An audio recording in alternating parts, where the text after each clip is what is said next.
오늘의 말씀은 다니엘 3장 1절에서 18절 말씀입니다. 오늘의 말씀은 다니엘 3장 1절에서 18절 말씀입니다. 느부갓네살 왕이 금으로 신상을 만들었으니 높이는 60규빗이요 너비는 6규빗이라. 그것을 바벨론 지방의 두라 평지에 세웠더라.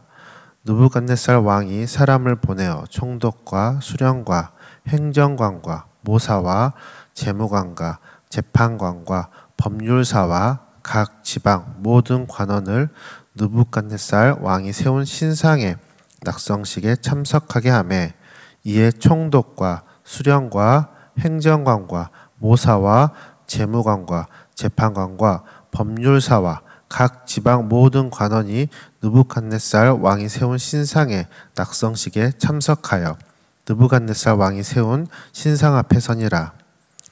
선포하는 자가 크게 외쳐 이르되 백성들과 사람들과 각 언어로 말하는 자들아 왕이 너희 무리에게 명하시나니 너희는 나팔과 피리와 수금과 사명금과 양금과 생황과 및 모든 악기 소리를 들을 때에 엎드려 느부갓네살 왕이 세운 금신상에게 절하라.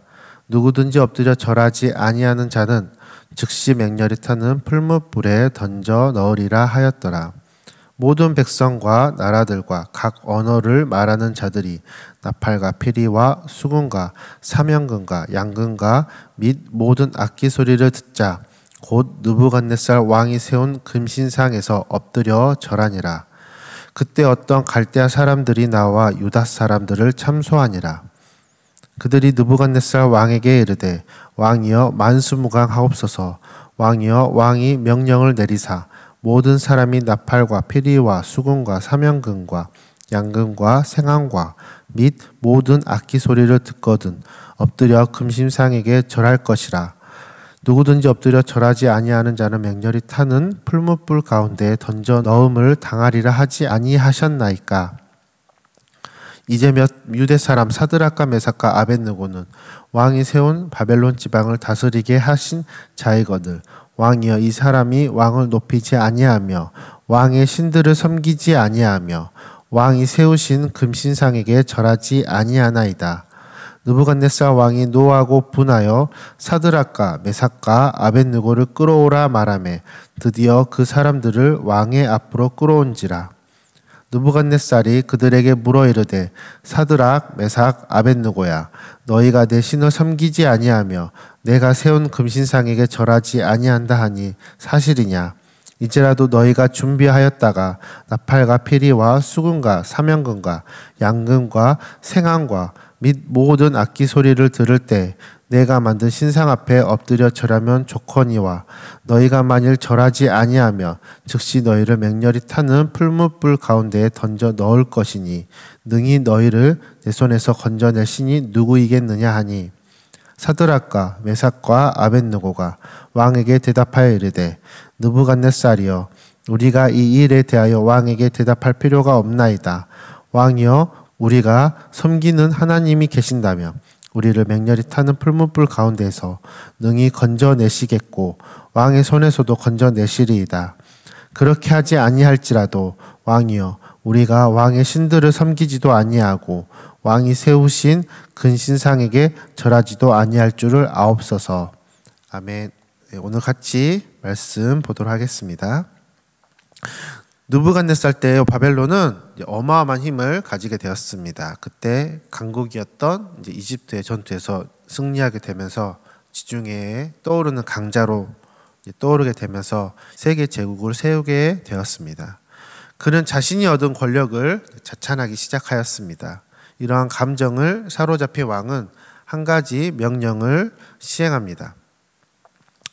바로 바벨론의 권력의 상징으로서 두라 평지에 거대한 신상을 세우는 것입니다. 1절 말씀을 보시면 느부갓네살 왕이 금으로 신상을 만들었으니 높이는 60규빗이요 너비는 6규빗이라 라고 하였습니다. 지금 길이로 얘기하자면 대략 높이가 거의 30m이고 너비는 3m에 이르는 거대한 상입니다. 이러한 높은 건물을 쌓는다는 것은 중력을 거스리는 행위이기 때문에 넓은 건물을 짓는 것에 비해 상당히 높은 기술력과 그리고 많은 노동력과 자본이 들어갑니다. 그래서 높은 건물을 짓는다는 것은 그 나라에 그만큼 힘이 있다, 그만큼 기술이 있다, 그만한 능력이 있다라는 것을 말하고 있습니다. 그리고 이 왕은 그 나라의 힘을 보여주기 위해서 높은 건물을 짓기를 원하였고 그 금신상을 두라 평지에 세우게 됩니다. 그리고 이 금신상을 통하여서 그 나라의 상징 그리고 그 나라의 힘의 배경을 보여주기도 합니다. 이 금신상의 모양이 어떤 사람은 이제 느부갓네살의 왕의 모습을 한 현상일 것이다 라고 추측하기도 하고 혹은 어떤 사람은 이제 바벨론의 대표적인 신인 마르둑의 형상일 것이다 라고 말하기도 합니다. 왕의 모습이나 신의 모습이었던 이 신상을 통하여서 바벨론은 정확하게 말하고 있는 것입니다. 우리 바벨론이 여러 나라를 정복하여서 승리를 얻었다는 것은 이것은 왕의 능력 혹은 자신의 신이 다른 나라의 신보다 더 위대하기 때문이다 라고 보여주는 것입니다. 마침내 이 신상이 두라 평지에 세워지고 이제 왕이 직접 주관하는 국가적 행사로 신상의 낙성식이 거행하게 됩니다. 왕의 명령으로 인해서 이 두라 평지에 나라를 관리하는 중앙지역 관리뿐만 아니라 각 지방의 모든 관원들까지 모이게 됩니다. 그리고 거기에 신상이 우뚝 서 있고 다른 모든 관료들이 그곳에 서 있습니다. 그리고 옆에서 선포하는 자가 외칩니다. 모든 악기 소리가 울려 퍼질 때 엎드려서 금신상에 절하여라. 그렇지 않은 자는 풀무불에 넣겠다. 이 분위기를 생각하면 압도적인 분위기에 있습니다. 옆과 주위에는 지역과 나라 그리고 부서를 대표하는 자들이 가득히 정렬해 있고 예식을 위해서 연주하기 위해서 수많은 악기들을 든 연주자들 또한 정렬해 있을 것입니다. 그리고 그들을 보호자 하는 인원들, 하인들이 이 두라 평지에 또한 가득히 있을 것입니다. 그 앞에 엄청난 크기의 신상을 두고 사람들이 서 있는 것입니다. 그리고 신호에 맞춰서 함께 일제히 수많은 악기와 연주자들이 바벨론을 위한 노래, 연주를 시작할 것이었습니다. 그리고 그 많은 관료들이 그 음악에 맞춰서 금신상에 절을 합니다. 이것은 왕의 절대 권력을 말해주는 장면입니다. 모든 관료들이 자신의 명령에 따라서 그 신상에게 절하였던 것입니다. 즉 신상에게 절하는 것이 바로 왕 자신에게 절하는 것과 같은 것입니다. 이는 자신이 신의 자리에 앉아 있는 것 같은 절대 권력을 말합니다.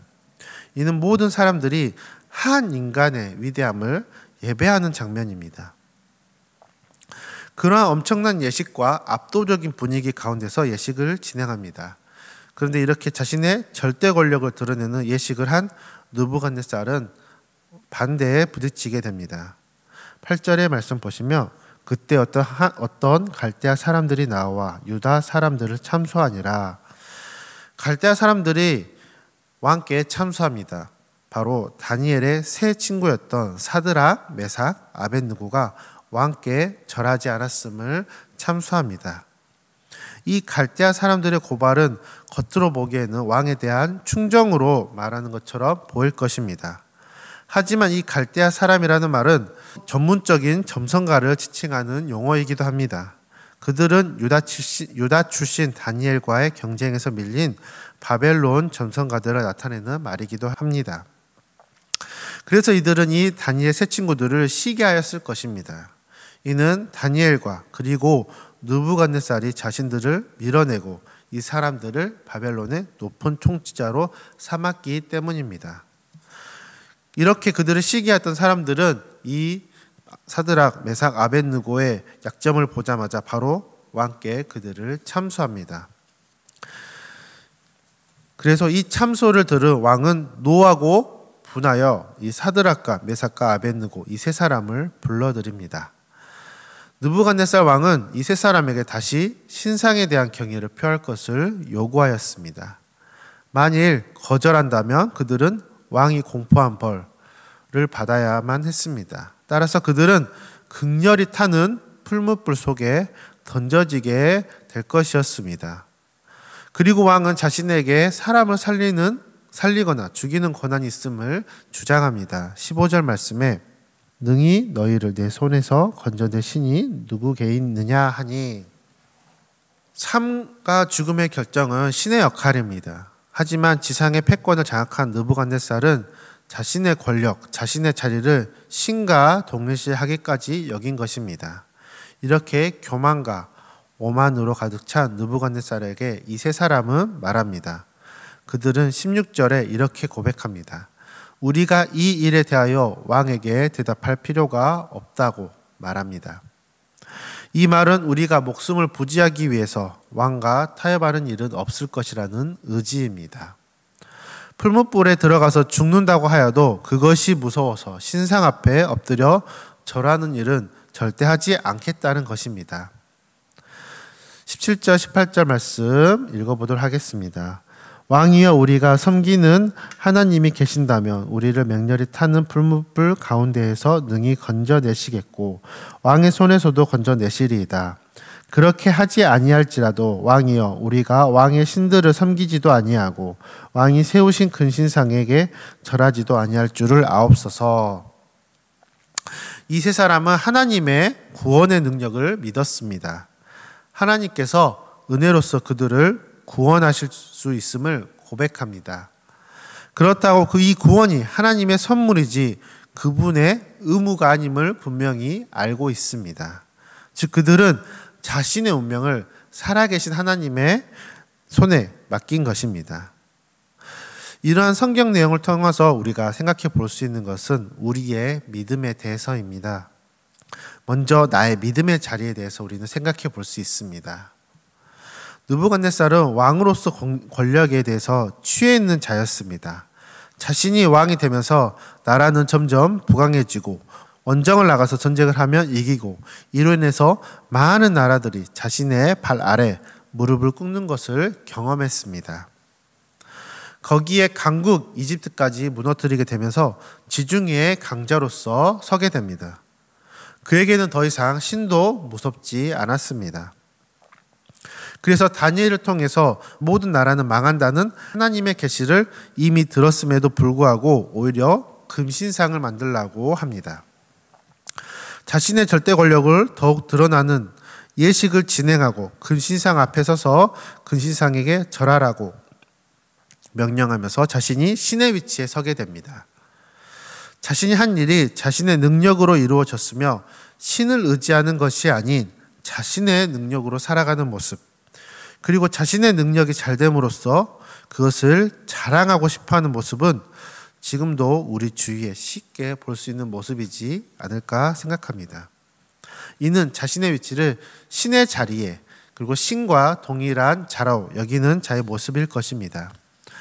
우리는 이러한 모습을 보는 상황 속에서 분별해야 할 것입니다. 나의 중심은 어디에 있는가? 나는 나의 일의 성과는 나의 능력으로 생각하는가?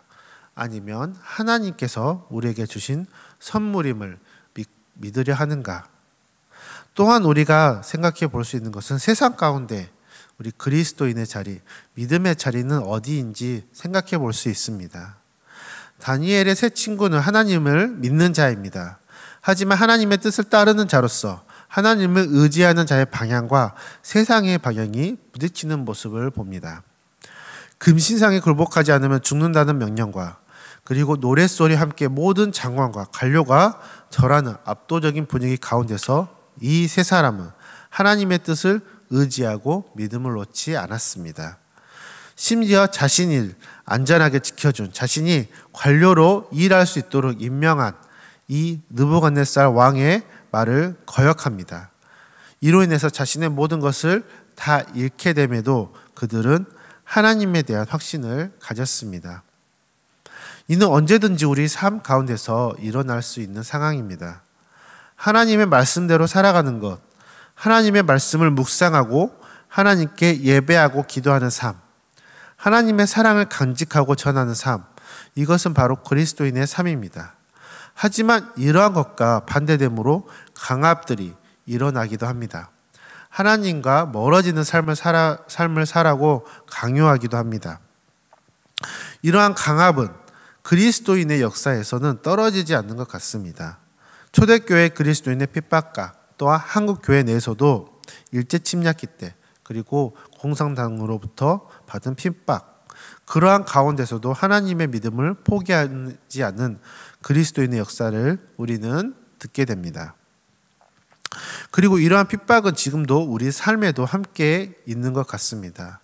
오히려 지금 이러한 핍박보다 회유와 혹은 멸시와 조롱의 형태로 더욱 경험되어지는 것 같습니다. 특별히 지금 사회에서는 나의 삶을 풍요롭게 하고 나의 삶을 안전하게 한 사람에게는 쉽게 흔들리고 쉽게 넘어집니다. 속칭 갑질이라고 하죠. 이는 갑에 있는 위치에 사람이 을을 함부로 대하는 사건, 이런 행동에서 나오는 것입니다. 이 을에 있는 사람은 갑에게 함부로 대하지 못합니다. 왜냐하면 이 갑이 나의 삶을 안전하게 풍요롭게 한 사람이기 때문입니다. 대항하는 순간 자신의 삶이 깨지는 것에 대해서 두려움이 있기 때문입니다. 이에 봤을 때 이 사드락과 메삭과 아벳느고는 이 엄청난 담대함을 가진 것입니다. 그들은 그 왕보다 하나님께서 자신을 구원하실 거란 이 구원의 확신이 있었습니다. 하나님이 나를 확신히 구원하신다. 나의 삶의 안전이 깨지고 심지어 내가 죽게 되는 상황이라도 할지라도 하나님께서는 나를 구원하신다. 내가 이러한 가운데 내가 정말 죽게 되고 나의 삶이 완전히 박살나더라도 나는 하나님을 의지합니다. 그리 아니하실지라도의 믿음. 나의 의지로 하나님을 구원의 도구로 이용하는 것이 아닌 하나님께서 온전히 나를 구원해 주신다는 믿음. 내 뜻대로 되지 않더라도 하나님께서 나를 구원해 주신다는 이런 믿음의 확신이 있었습니다. 이러한 확신이 나의 삶 그리고 우리의 삶에도 있기를 바랍니다.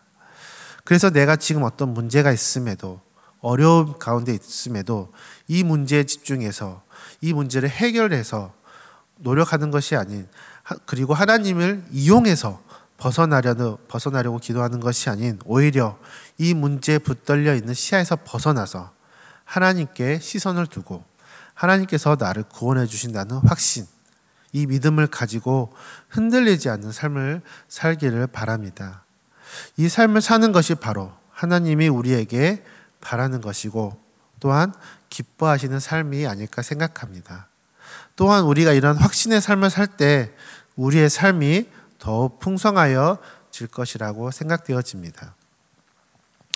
왼쪽 마지막 단락에 한번 첫째 줄을 읽어보도록 하겠습니다.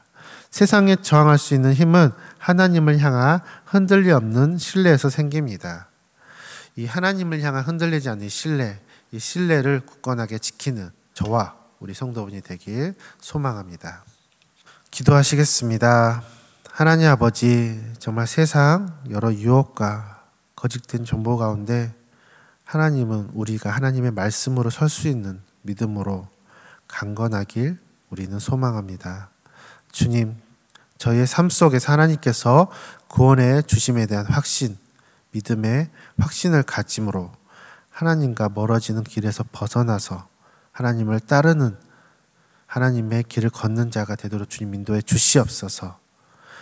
그리 아니하실지라도의 믿음을 가지고 나의 뜻이 아닌 하나님께 온전히 맡긴 자로서 그런 삶을 살 수 있도록 주님께서 인도해 주시옵소서. 예수님의 이름으로 기도드립니다. 아멘.